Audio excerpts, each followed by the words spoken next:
जी अस्सलाम वालेकुम भाईजान। जी भाईजान उम्मीद करना साडे तमाम जिमीदार भरा खैरियत दे नाल होणगे।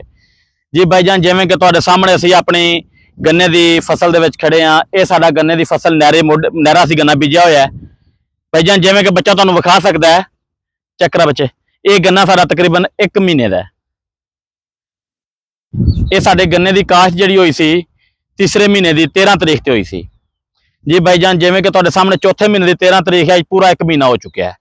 जी भाईजान असीं तुहानूं इस गन्ने दे विच जर्मीनेशन दे हवाले दे नाल गल करांगे, जिहड़ा कि जर्मीनेशन इसदी कुछ कम है कि उसकी वजह की है, कम क्यों है, असीं ये चीज़ां अपने भरावां दे नाल शेयर करांगे। जी भाईजान जिवें कि तुहानूं बच्चा दिखा सकदा है, ए चेक करो ओड़ दे विच यानी कि ए बूटे ने दो बूटे ने, उस तो बाद ए बूटा है, उस तो बाद ओ बूटे लगे हुए हैं। ठीक है जी, ये जिहड़े ने इस दे विच मसला है। मसला की है जी? मसला उसका यह वे कि जिहड़ा असीं इस नूं पानी अज तो 10 दिन पहले पानी लगाना सी, वो पानी साडा लेट हो रहा है। इसका मसला यह वे, इसकी वजह यह वे कि जिहड़ा इसदी थल्लों अख है उसनूं सेक मिलिया है, वो जिहड़ा अख इसदी मर चुकी है। ठीक है, जिहड़ा गन्ने नूं पानी लेट लगन की वजह साडे भरा हुण आखणगे कि वेले रह के ते पानी गन्ने नूं लेट लगा रहे ने, साडे जिहड़ा फिर काबल बंदा कोई नहीं भाईजान, बिल्कुल नहीं भाईजान। साडे कोल पानी लेट लगाण दी वजह साडे कोल है, असीं भरावां अपने नूं दसने आ। साडे कोल पानी लेट लगाण दी वजह ये वे कि साडे थल्ले दे पानी जिहड़े ने वो कोड़े जहर ने। साडे कोल छमाही नहर वगदी है। ठीक है, छमाही नहर जिहड़ी है उसका पानी हुंदा है ते असां अपनी गन्ने दी फसल नूं लगाने आ।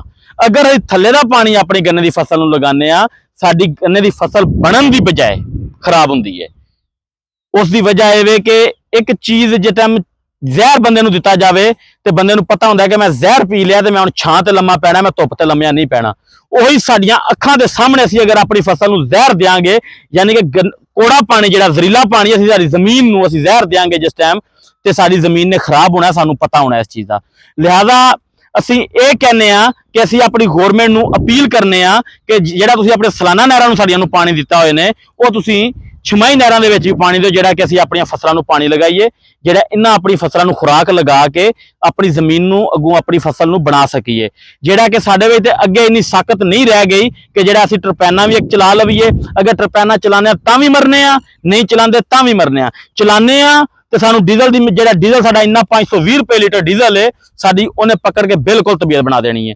अगर चला लैने आ जिहड़ा कि पानी जिहड़ा एक दूसरा जिहड़ा पानी है उसका पानी थल्ले दा कोड़ा है, उसने जमीन खराब करनी है। अगर नहीं चलाते तो साडी गन्ने दी फसल जिहड़ी है ये तबाह बर्बाद हो रही है। लिहाजा असीं अपनी गौरमेंट नूं अपील करने आ कि बराए मेहरबानी साडे किसानां दे उत्ते नज़रसानी करे, सानूं नहरां दे छमाही नहरां 'च पानी दिता जाए, जिहड़ा कि असीं अपनी फसलां नूं पानी लगा के ते अपनी फसलां नूं तैयार कर सकीए।